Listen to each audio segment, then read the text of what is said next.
अस्सलाम वालेकुम व रहमतुल्लाहि व बरकातुहू। इत्तेहाद न्यूज़ में आप सभी का खैर मकदम है। भारत में तालिबान, जी हाँ, आपको ये बात सुनकर हैरानी हुई होगी, पर एक तरह से खुशाइंद बात कह सकते हैं। भारत में अफगानिस्तान के फॉरेन मिनिस्टर आमिर खान मुत्तकी 9 अक्टूबर को भारत पहुंचे। अब तालिबान के मंत्री भारत आए हैं तो भक्तों की हालत जो भी हो, लेकिन उनके लिए सिवाय बरनौल लगाने के कुछ भी रास्ता नहीं है। जी हाँ, भारत के विदेश मंत्री एस जयशंकर ने अफगानिस्तान के वजीर मौलाना आमिर खान मुत्तकी को दावत दी और भारत बुलाया। दरअसल यह खबर सबको चौंका देने वाली है, साथ में भक्तों को मायूस करने वाली है, क्योंकि तालिबान को कभी भारत सरकार ने मंजूरी नहीं दी थी। यहाँ तक कि भारत ने सफारती ताल्लुकात को खत्म करते हुए दफ्तर को भी बंद किया था। यहाँ तक अफगानिस्तान के हक में जो भी बयान देता उसे देश विरोधी या दहशतगर्द साबित किया जाता था। खैर, अब तस्वीर बदलती जा रही है। उधर चीन की तरफ भी भारत अपनी दोस्ती का हाथ बढ़ा रहा है। सबसे अहम बात यह कि भारत की विदेश नीति ही कश्मकश में नजर आ रही है। जहां भारत में हिंदू राष्ट्रवाद उरूज पर है, इसका दायरा बढ़ता ही जा रहा है और भारत के मुसलमानों पर जुल्म सितम के पहाड़ रोजाना ढाए जा रहे हैं। मस्जिदें, इबादत गाहें हिंदुत्व तंजीमों के निशाने पर है और ऐसे वक्त में भारत की सरजमीन पर तालिबान के विदेश मंत्री का आना कुछ अजीब जरूर लग रहा है। लेकिन इसके लिए भारत की विदेश नीति कहीं गलत तो नहीं है, ऐसा भी एक सवाल जहन में आ जाता है। अजीब तो लग ही रहा होगा। तालिबान को कभी दहशतगर्द कहने वाले तालिबान के बानी मुल्ला उमर की हुकूमत के लिए रेड कारपेट मोदी हुकूमत की जानिब से बिछाना, मतलब क्या मोदी हुकूमत अपने मौकूफ से दूर तो नहीं जा रही? अभी तक अपने एम्बेसी पर अफगानिस्तान का झंडा भारत ने नहीं लगाया, पहले ही का इस्लामिक रिपब्लिक ऑफ अफगानिस्तान का झंडा लगाया हुआ है। अब तालिबान का ये परचम आप स्क्रीन पर देख सकते हैं, कल में तैयबा लगाया हुआ झंडा अब लगाना इनकी मजबूरी हो चुकी है। जब एस जयशंकर से आमिर खान मुत्तकी से मुख्तलिफ मसलों पर तबादले ख्याल करेंगे तो झंडा लगाना जरूरी होगा। इन तमाम में भारत के लिए क्या हासिल होगा, क्योंकि तालिबान की एक तवील तारीख रही है। अफगानिस्तान के वजीरों के लिए किसी भी मुल्क के दौरे की इजाजत यूएस की जानिब से नहीं दी गई थी, लेकिन अब रियायत दी गई है। लिहाजा भारत में तालिबानी हुकूमत के वजीरों का दाखिल होना नए दौर की शुरुआत जरूर की जा सकती है। पर यह शुरुआत यहाँ के भक्तों को कैसे लग रही है, ये भी तो सवाल मायने रखता है। अब मोदी हुकूमत चुनाव के वक्त इसका क्या जवाब देंगे, ये अपनी जगह पर है। अब इसका फायदा कितना होता है या नुकसान कितना होगा, ये भी एक अलग बहस हो सकती है, क्योंकि तालिबान वो हुकूमत है जिसने बड़ी से बड़ी सुपर पावरों को अफगानिस्तान की खाक चाटने पर मजबूर किया है और अब तक उनका यही रुआब रहा है कि जो भी इनसे टकराया है इनकी कब्रें यही बनाएगी। इसलिए अफगानिस्तान को ग्रेवयार्ड ऑफ एम्पायर्स कहा जाता है। बहरहाल, भारत ने पहले अमेरिका के कहने पर तालिबान से अपने ताल्लुकात तोड़ जरूर दिए थे, पर अब माय फ्रेंड ट्रंप कहकर मोदी हुकूमत को जो जिल्लत हासिल हुई है, अमेरिकी सदर तो भारत पर सैंक्शंस लगाते ही जा रहे हैं। टैरिफ यानी टैक्स 100% पर लगा है।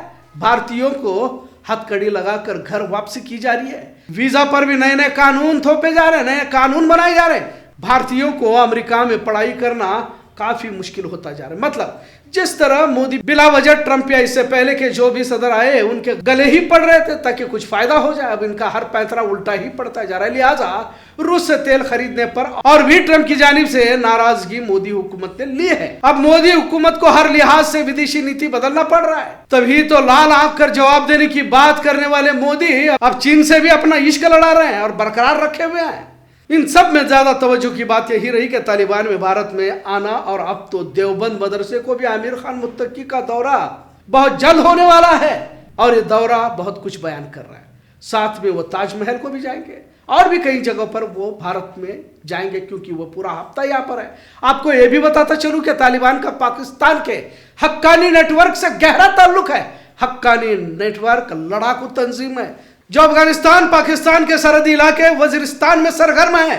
हक्कानी नेटवर्क का अलकायदा से भी गहरा ताल्लुक है। यहां तक कि हक्कानी नेटवर्क तालिबान का पाकिस्तान की ISI से भी राब्ता रहा है।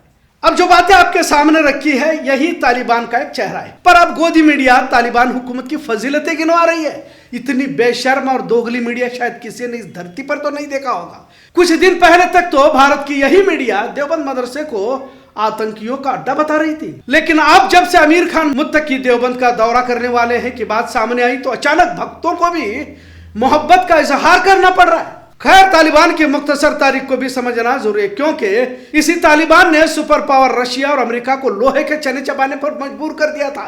लिहाजा हम भी मुल्ला उमर को अब मुल्ला उमर रहमतुल्लाह अलैह कह सकते हैं, क्योंकि भारत ने ही अब अफगानिस्तान से पक्की दोस्ती कर रखी है और अमीर खान मुत्तकी 7 दिन तक भारत में रहेंगे।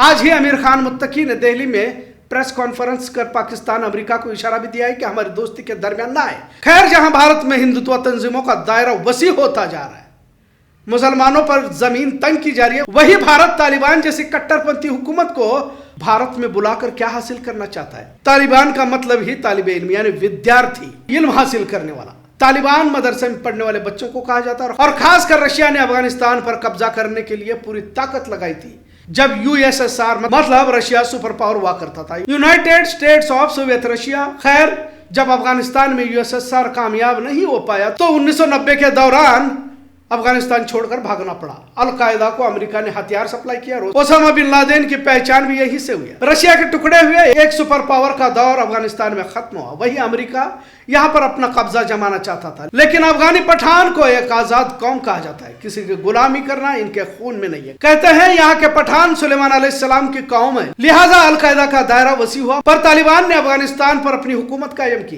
पर अमेरिका को यह हजम नहीं हुआ। इस्लामी हुकूमत अमेरिका को कतई बर्दाश्त नहीं हुई, तो वर्ल्ड ट्रेड सेंटर के हमले को ओसामा बिन लादेन को जिम्मेदार ठहरा गया और अफगानिस्तान पर हमला किया। रूस के साथ 10 साल जंग हुई थी, मतलब 1980 से 1990 तक की रशिया के साथ जंग हुई। इस जंग में रूस के हजारों फौजी मारे गए।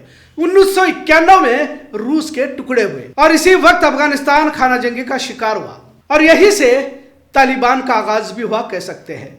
तालिबान की पहचान दुनिया भर में हुई। फिर ओसामा बिन लादेन को अपने हवाले करने को लेकर अमेरिका ने जंग की, जो 20 साल चलती रही। अमेरिका को यहां मुंह की खानी पड़ी। अमेरिका की तारीख में 20 साल तक लड़ी जाने वाली यह पहली जंग रही।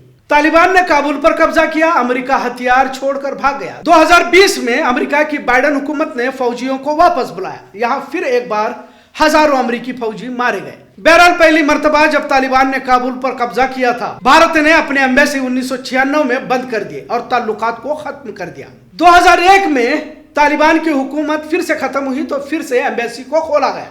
2021 में तालिबान की वापसी के बाद भारत ने 15 अगस्त 2021 को काबुल में अपना एम्बेसी और 4 कंसुलेट को फिर बंद कर दिया।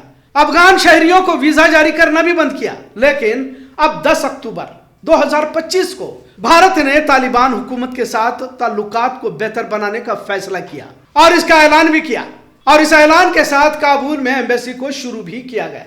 अमीर खान मुत्तकी के लिए शानदार इस्तकबाल किया जा रहा है। आपके सामने यह मुख्तसर तारीख इसलिए क्योंकि भारत की विदेश नीति कभी हाँ कभी ना की तरह रही है। जो भी हो, लेकिन भारत में तालिबान हुकूमत का इस्तकबाल किया गया है। भारत की विदेश नीति कुछ भी हो, लेकिन भक्तों को इससे मिर्ची जरूर लगी है, इतना सच। आज का मौजू कैसा लगा इस पर जरूर कमेंट करें। इत्तेहाद देखने के लिए शुक्रिया। अल्लाह हाफिज।